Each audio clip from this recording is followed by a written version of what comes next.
ನಮಸ್ತೆ ಎಲ್ರಿಗೂ. ಈ ಬಿಸಿಲಿಗೆ ಏನಾದರೂ ಒಂದು ತಂಪಾದಂತಹ ಜ್ಯೂಸನ್ನು ಮಾಡ್ಕೋಬೇಕು ಅಂದ್ಕೊಂಡಿದ್ರೆ ಈ ಜ್ಯೂಸನ್ನು ಖಂಡಿತ ಟ್ರೈ ಮಾಡಿ. ಅಷ್ಟೊಂದು ಚೆನ್ನಾಗಿರ್ತದೆ, ದೇಹಕ್ಕೆ ತಂಪು, ಅದೇ ರೀತಿ ಆರೋಗ್ಯಕ್ಕೂ ಕೂಡ ತುಂಬಾ ಒಳ್ಳೆಯದು. ತುಂಬ ಸುಲಭವಾಗಿ ಮಾಡ್ಕೊಳ್ಬೋದು. ಬನ್ನಿ ಜ್ಯೂಸನ್ನು ಯಾವ ರೀತಿ ಮಾಡ್ಕೊಳ್ಳೋದಂತ ನೋಡ್ಕೊಂಡು ಬರೋಣ. ಇದನ್ನು ಮಾಡ್ಕೊಳ್ಳೋದಕ್ಕೆ ನಾನಿಲ್ಲಿ ಒಂದು ಕರ್ಬೂಜ ಹಣ್ಣನ್ನು ಕಟ್ ಮಾಡಿ ಇಟ್ಕೊಂಡಿದ್ದೇನೆ. ಇದನ್ನು ಮಧ್ಯ ತೆರಳೆಲ್ಲ ತೆಗೆದುಬಿಟ್ಟು ಈ ರೀತಿ ಸಣ್ಣದಾಗಿ ಕಟ್ ಮಾಡಿಬಿಟ್ಟು ಇದನ್ನು ಮಿಕ್ಸಿಗೆ ಸೇರಿಸ್ಕೊಂಡು ಇದ್ರ ಜೊತೆಗೆ ಒಂದು ಸ್ವಲ್ಪ ಸಕ್ಕರೆ ಮತ್ತು ಏಲಕ್ಕಿಯನ್ನು ಸೇರಿಸ್ಕೊಳ್ತಾ ಇದ್ದೀನಿ. ಇದಕ್ಕೆ ನಾನು ಹಾಲನ್ನು ಫ್ರಿಜ್ಜರಲ್ಲಿ ಇಟ್ಬಿಟ್ಟು ಈ ರೀತಿ ಗಟ್ಟಿಯಾದದ್ದನ್ನು ಕಟ್ ಮಾಡಿಬಿಟ್ಟು ಸೇರಿಸ್ಕೊಳ್ತಾ ಇದ್ದೇನೆ. ಈ ರೀತಿ ನುಣ್ಣಗೆ ರುಬ್ಬಿಬಿಟ್ಟು ಇನ್ನೊಂದು ಬೌಲಿಗೆ ಸೇರಿಸ್ಕೊಳ್ತಾ ಇದ್ದೇನೆ.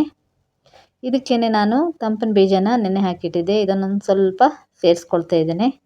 ಅದೇ ರೀತಿ ಒಂದು ಸ್ವಲ್ಪ ಟೂಟಿ ಫ್ರೂಟಿನ ಸೇರಿಸ್ಕೊಳ್ತಾ ಇದ್ದೇನೆ. ನೀವು ಇದು ಆಪ್ಷನಲ್ಲು, ಸೇರಿಸ್ಕೊಳ್ಳೇಬೇಕಂತಿಲ್ಲ. ಇದರ ಬದಲಾಗಿ ನಿಮ್ಗೆ ಇಷ್ಟವಾದಂಥ ಡ್ರೈ ಫ್ರೂಟ್ಸನ್ನು ಕಟ್ ಮಾಡಿಬಿಟ್ಟು ಸೇರಿಸ್ಕೋಬೋದು. ಒಂದು 2 ಸ್ಪೂನ್ ಆಗುವಷ್ಟು ಐಸ್ ಕ್ರೀಮನ್ನು ಸೇರಿಸ್ಕೊಳ್ತಾ ಇದ್ದೇನೆ. ನೀವು ನಿಮ್ಗೆ ಇಷ್ಟವಾದಂಥ ಫ್ಲೇವರಿನ ಐಸ್ ಕ್ರೀಮನ್ನು ಸೇರಿಸ್ಕೋಬೋದು.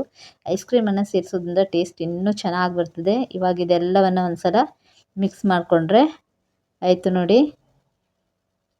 ರುಚಿ ರುಚಿಯಾಗಿರುವಂಥ ಜ್ಯೂಸನ್ನು ಈಸಿಯಾಗಿ ಮಾಡ್ಕೋಬೋದು. ಇದನ್ನು ಇವಾಗ ಗ್ಲಾಸಿಗೆ ಸೇರಿಸ್ಕೊಳ್ತಾ ಇದ್ದೇನೆ. ತುಂಬ ಅಂದರೆ ತುಂಬಾ ರುಚಿಯಾಗಿರ್ತದೆ, ಆರೋಗ್ಯಕ್ಕೂ ಕೂಡ ತುಂಬ ಒಳ್ಳೆಯದು ಈ ಕರ್ಬೂಜ ಹಣ್ಣಿನ ಜ್ಯೂಸು. ಮೇಲ್ಗಡೆ ಒಂದು ಸ್ವಲ್ಪ ತಂಪಿನ ಬೀಜನ ಸೇರಿಸ್ಕೊಂಡ್ಬಿಟ್ಟು ಸ್ವಲ್ಪ ನೋಡೋದಕ್ಕೂ ಚೆನ್ನಾಗಿರಲಿ ಅಂತ ಟೂಟಿ ಫ್ರೂಟಿನ ಸೇರಿಸ್ಕೊಳ್ತಾ ಇದ್ದೇನೆ.